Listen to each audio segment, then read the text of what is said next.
All right, you good to go. Alright, okay.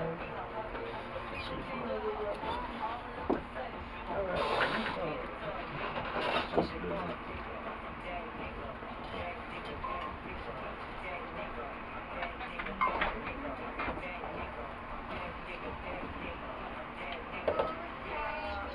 alright.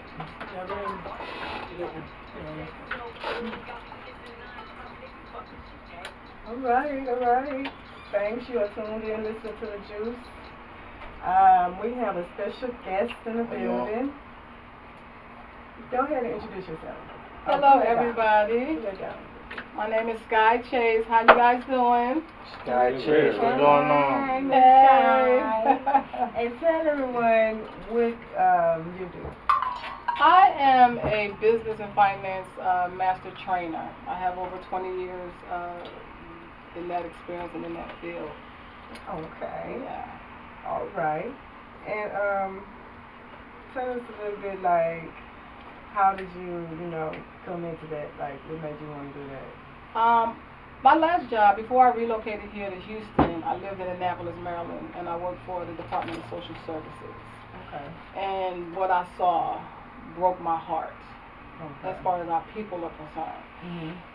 It was a really tough decision for me to leave that job and step out on faith and step out on my own. But for what I saw, the eligibility for food stamps and Medicaid and all of that was really designed to keep people oppressed. Yes, ma'am. And so studying policy made me really just want to take, all my gifts and talents and experience and work history and put it all together and help people to get off the welfare rolls and stay off the welfare rolls. Yes, ma'am. Yes. I'm holding your book. It's called Grit. Get Rich Essentially Today. That book came about because of a lot of things that I see on social media that's not really the true experience when you're starting a business. And I wanted people to really know what the journey was really like, that is real. And that, you see people talking about they're making six figures, like they rolled out the bed yesterday and just started making six figures. Mm-hmm. And that's not a really true portrait of what it really means to be an entrepreneur. It takes grit and it takes perseverance. Right. It's frustrating sometimes. Sometimes you're going to cry, sometimes. But just like you have a destiny, your dream has a destiny. And your destiny is connected to so many people. So that's why I really appreciate this opportunity for you allowing me to come on and speak to your audience. Because, our destinies are all connected. And we need to uplift and inspire each other as much as possible, especially in our culture. Yes, ma'am. We sure do. And that's a lot to say because, it's kind of hard these days. Us as a community, as a country, we are divided in a lot of ways. Right. And it's over like most of it is ignorance. Right. And that's a sad thing to say. I think just a lot of people need to seek therapy. We so messed up. Yeah. We so messed up. I'm just not gonna lie. We are messed up. We are messed up. We've been through. I can understand because the trauma of being Thank through you. life. It's just we need to learn how to heal. We don't have to go against each other. And that's true. That's true. To make ourselves try to feel better. But that 400 years of destroying a culture, guys, that can't just be put back. I mean, and not just only 400 years. I mean, we went through segregation, Jim Crow. It's so much that we have been taught that it's going to take a while, but at the same time, at least we're aware. You know what I'm saying? When you know better, you do better. And it's just, that's something we got to practice. It's sickening. Yeah, I agree.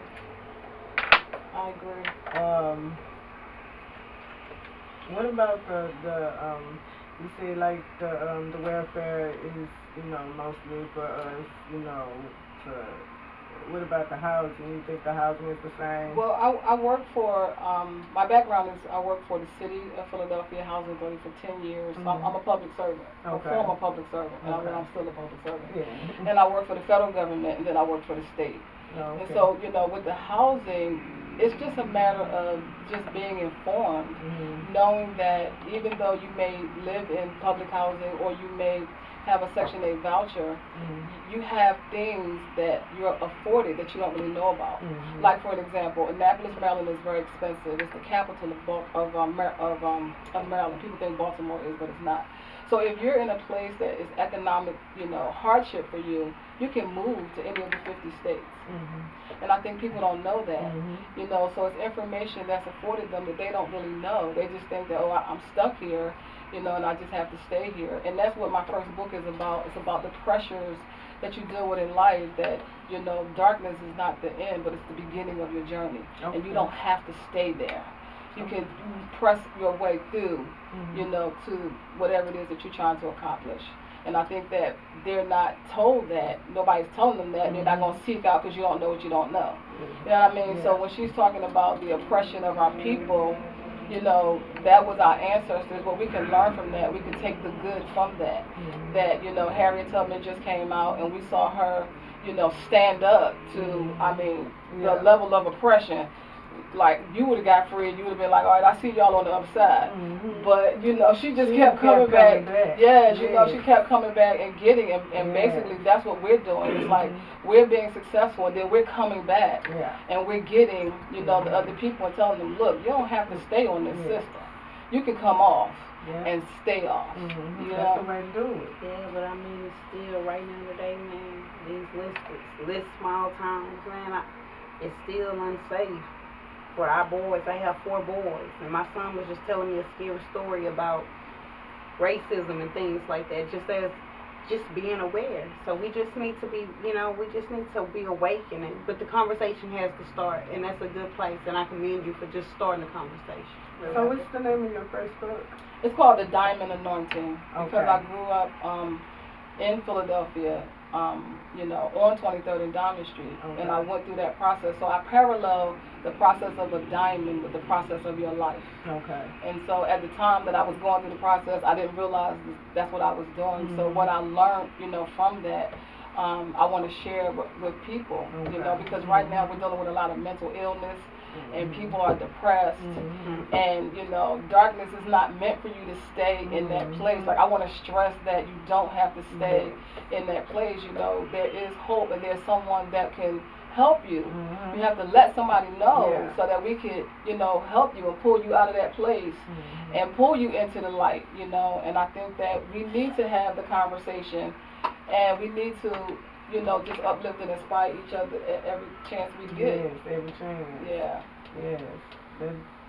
That's the type of people that I like to be around, that I'm around to this day. People who like to uplift. I don't like to, be around a lot of negativity and a lot of self-feeling sorry. I can't do that. You're going to come on. Right, come on. Exactly. Let's get it done. Yes.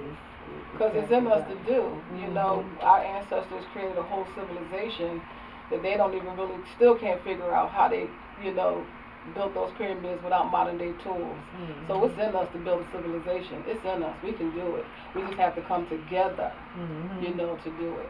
And we need the men. I always uplift the men. We need to hear the voice of what men have to say. The women, we stick together, but we really need the men. I really didn't learn until I was single what men really deal with. Even though I'm a woman, but I'm in a headship position. Men deal with a lot of pressure. Society comes up against us, especially African American men. They have like a target on their back, and we're called to support them. And so I really want us to just kind of just bring our men along, because I have 2 sons. But I didn't raise them in this time. Like, I really commend you. My sons are grown.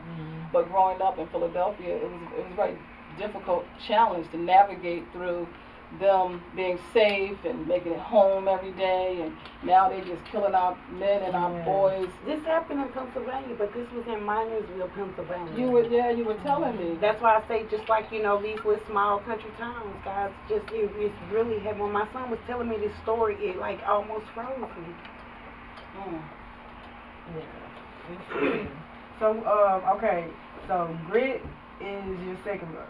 Grit is the process. It's the journey. Okay. It's the everyday journey. It's the being intentional about your richness. It's about being deliberate about it. You know what I'm saying? It's about having a strategy and a routine. A lot of us we just get up and we don't really have a routine. You know, you have goals, but you have to attach a routine to that. At 5 o'clock I'm gonna do this. At 6 o'clock I'm gonna do this. At 7 o'clock, you know what I'm saying? We have to have a routine because those are the habits that once you do them, you know what I'm saying? You accomplish so much. You be like, well, how did you write these books? Well, I had a routine. I strategized it out and said, okay, I'm gonna get up every day because it's important for people to hear, and it's also part of my legacy. Once I'm gone, these books will still be here. Okay, all right. So, tell everyone, do you have social media? I do. It's Skyy Chase, and I have a website, www.skychase.com, because I do classes. I do classes. When I kind of started doing this coaching and training, taking all of my experience, I just was like, I really needed something comprehensive. People go, they get these pieces of paper and like what I'm gonna do now. Yeah. So I just wanted a comprehensive program. So I do like a 3-day business in 3 days. So I go through an immersion with you, and I like to do it face to face. I'm a face to face type person because sometimes you need that hands on. You need somebody to be like, oh no, do it like this. And so I tried to put together something that was comprehensive, that wasn't going to drag out.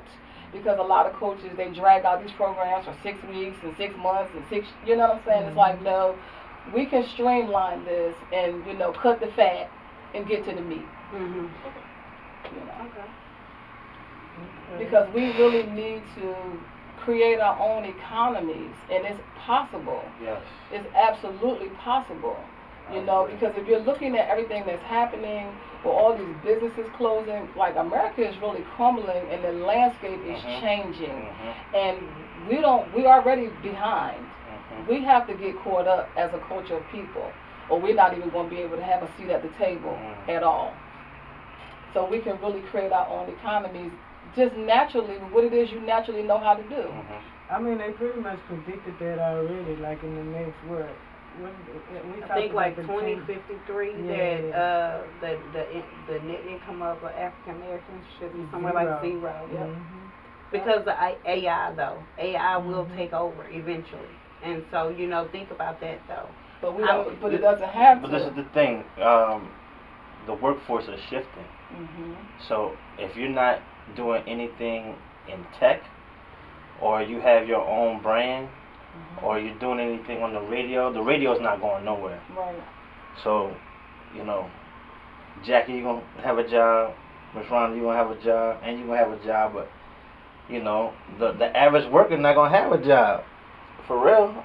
They're going to have robots picking up the trash, robots cleaning the street. Like, it's going to be crazy. It's not, no human being is going to be, like, working those labor jobs that a lot of people make a lot of money doing.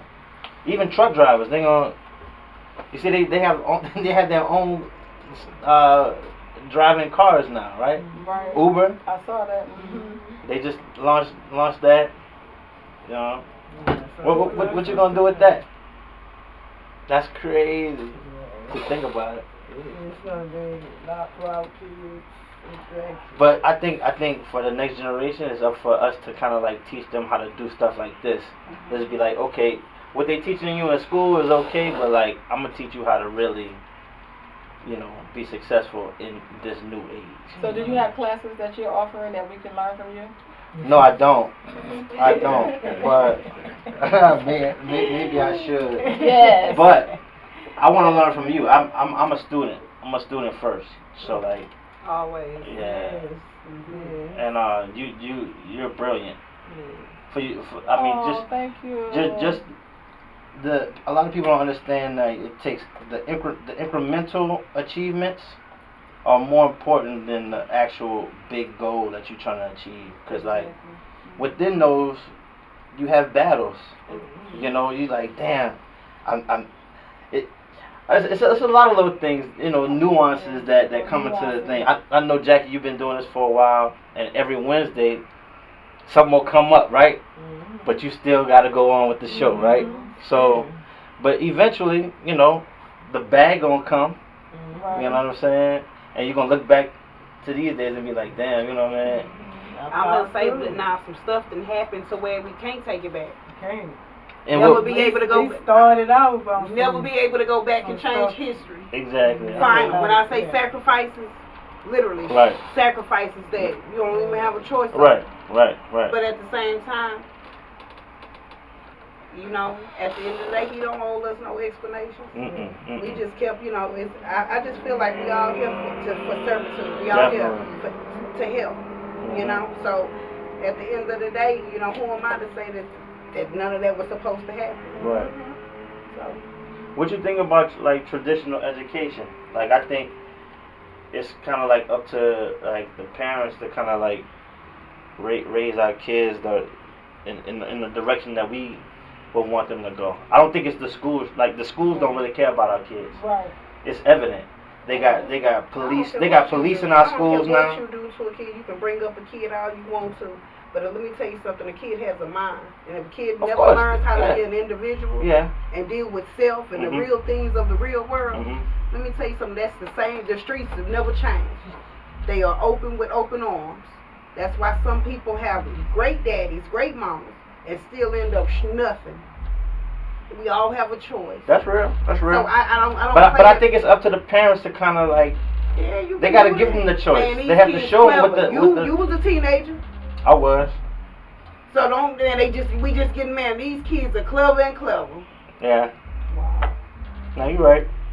I think you have to just lay the foundation. Yeah. You know, the Way foundation before, has to man. be laid, and you know, the choice has to be presented to them, whether they, you know, use it or not. You've done your job. Exactly. You know, Right. when my sons were like 13, I think I gave them the Willie Lynch letter to read. Oh wow, that's You deep. know, I gave them the Willie Lynch letter to A read. 13-year-old to read. Yeah, and they're grown now, and they still remember. Mhm. You know, they still remember, and they still see that, you know, playing itself out, you know, in our community. And I think the thing that for me was the most important was to keep them alive. Mm. You know, to really keep them alive, and I didn't allow them to fit whatever stereotype Mhm. was going on. No, pull your pants up. Right. You know what I'm saying? No, you can't wear certain things, and you know it was difficult for them because it's mom, and it's like, you know, she's being hard. Right.